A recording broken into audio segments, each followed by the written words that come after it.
Hey guys, English Dave here, and I'm bringing you the Entertain Lynx spoiler-free review for The Accountant. Your son is a remarkable young man. He has highly advanced cognitive skills. The movie tells the story of Christian Wolf, played by Ben Affleck, a mathematics savant with more affinity for numbers than people.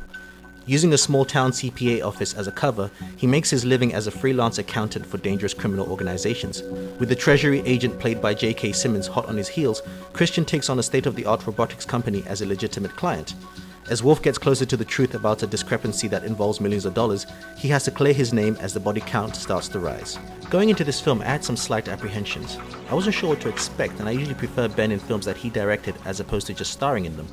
The movie starts off interestingly well, using flashbacks to tell the backstory of how an autistic kid grew up to be an accountant who can kick your ass. Ben does a good job selling the story, doing the best with what he's given. He's able to play a character who is constantly in his head thinking. The issue, however, I found is that maybe he's just too Batman big for the role. So in scenes where people are shocked that an accountant can be so badass, I wasn't sold, because he already physically looks like someone who can take care of himself.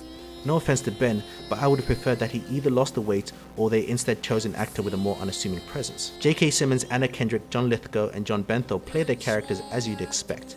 They don't bring anything exceptional to their parts, but do just enough to keep you in the plot. Director Gavin O'Connor does a good job with the action scenes, though this isn't really an action-heavy movie as some might think.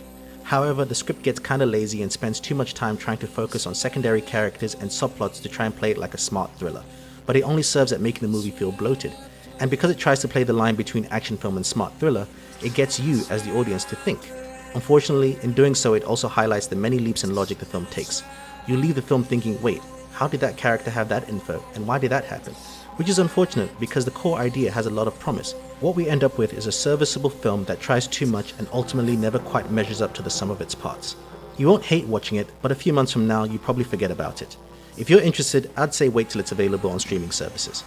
Thanks guys for listening. If you enjoyed this review, please give us a thumbs up, hit the subscribe button, and share with your peeps. My name's English Dave, and this has been an Entertain Link spoiler-free review for The Accountant. See ya. Can our son lead a normal life? Define normal.